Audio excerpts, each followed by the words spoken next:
In December 2023, a group of international scientists published results of their research about ancestral DNA in the Balkans. The findings were published in journal Cell. Of course, this turned into circus with articles like "Ancient DNA Study Questions Genetic Purity of Balkan Slavs." I cringe whenever I hear things like genetic purity and blood purity. Balkan nations love to find new topics to verbally fight about. The DNA research is perfect for this. Let's see what the research actually says. Scientists analyzed 136 remains from 20 different locations across the Balkans.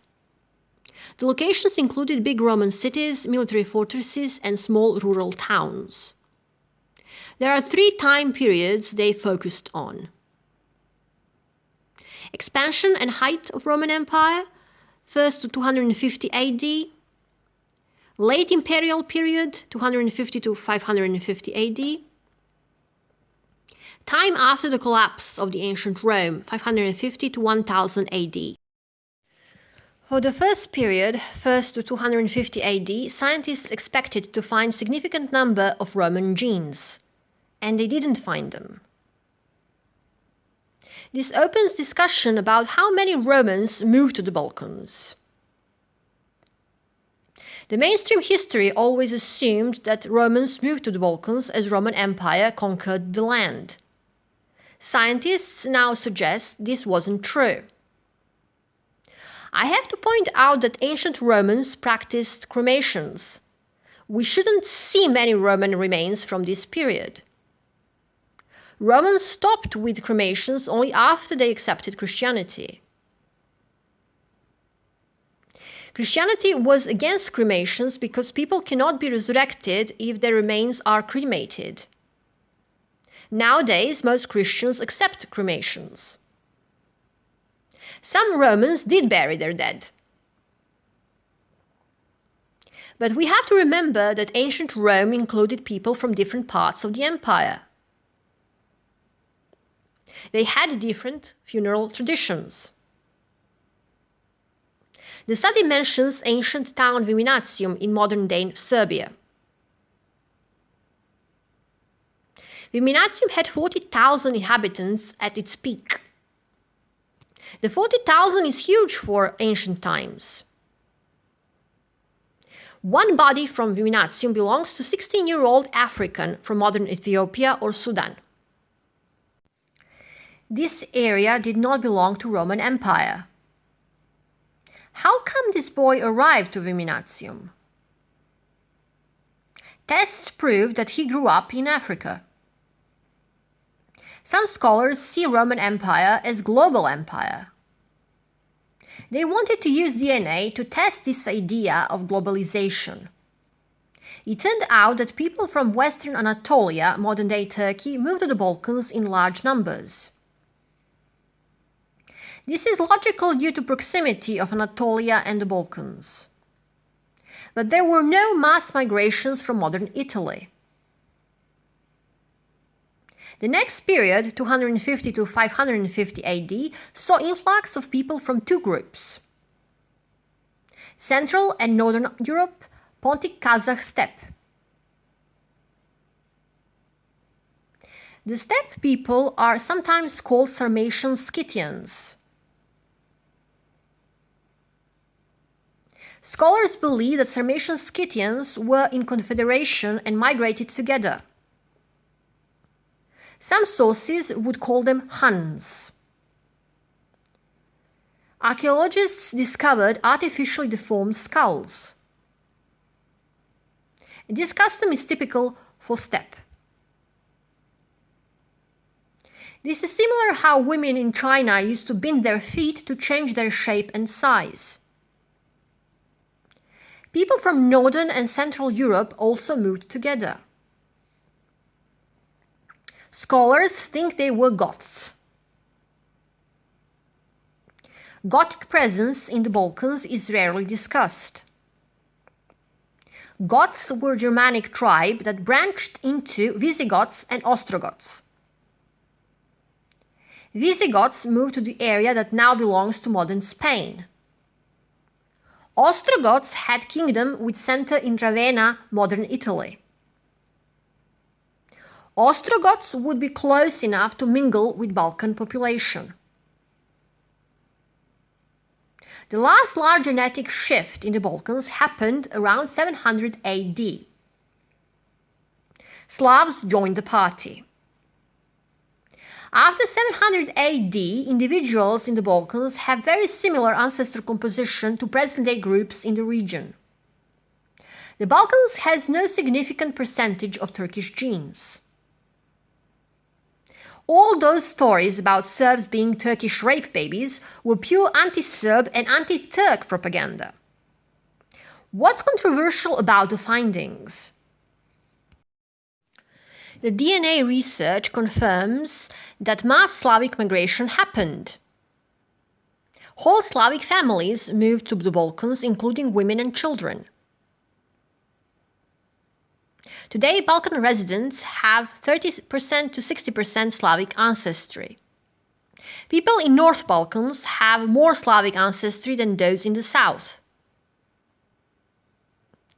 According to this paper, Serbs have 50% to 60% Slavic ancestry. Greeks in the South have 30% Slavic ancestry.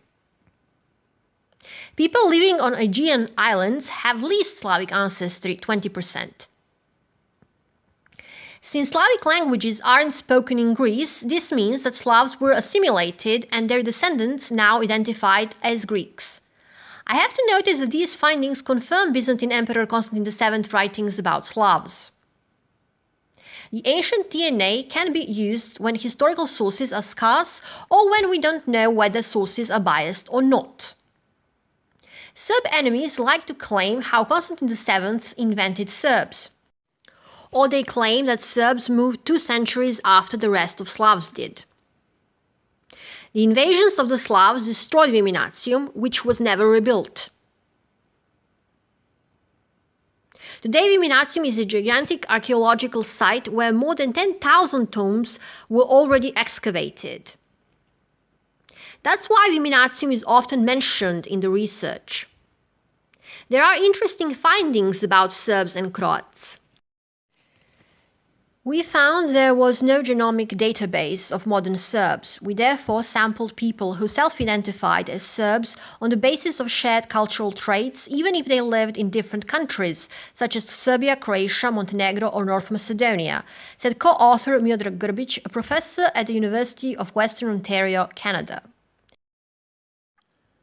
Co-analyzing the data with that of other modern people in the region, as well as the ancient individuals, shows that the genomes of the Croats and Serbs are very similar, reflecting shared heritage with similar proportions of Slavic and local Balkan ancestry. I find this a little confusing because one previous scientific paper claimed that Serbs are genetically closer to Bulgarians and Macedonians. According to this other paper, Slovenes, Croats and Bosnian Muslims form different cluster. My guess is that we need bigger sample of DNA. Now, there is something I really disliked about the December 2023 research.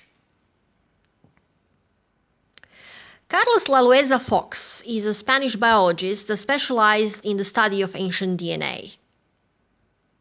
And he made some strange comments. As Lalueza Fox explains, it is in the period after the arrival of the Slavs that DNA provides the most sensitive information, especially because of the possible political implications. Although genetics confirms the weight of the Slavic arrival, the mixture with Mediterranean populations remains at approximately 50%, an unsatisfactory result for some. When I went to explain the preliminary results to the Serbian National Academy of Sciences, there were academics who did not agree with the results because they had the idea that there are only Slavs, and with these results you could claim a Mediterranean identity in the same way, recalls the researcher.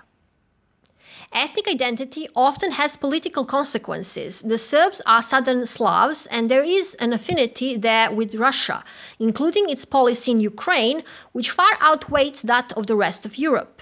There is an official interpretation of Pan-Slavic archaeology from a time when they were going to be formed in Russia, which wants to believe that they are 100% Slavic, continues Laleza Fox. Serbs are Slavs because it's our culture, our identity, our language. This has nothing to do with blood or genetic ancestry. Why would we claim Mediterranean ancestry when we don't feel Mediterranean? Albanians already claim monopoly on being Balkan natives. Greeks are in fact Albanians if you ask far-right Albanians.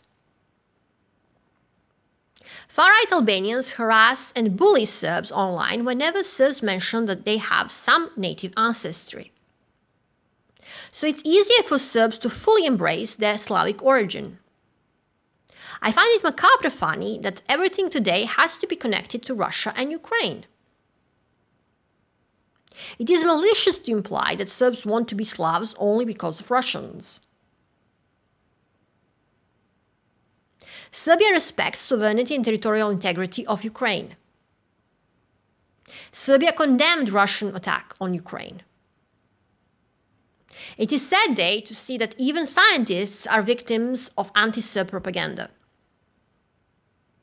I find it troubling that magazines mention things like genetic purity of Balkan Slavs. That's only one step away from claiming that Balkan Slavs aren't real Slavs.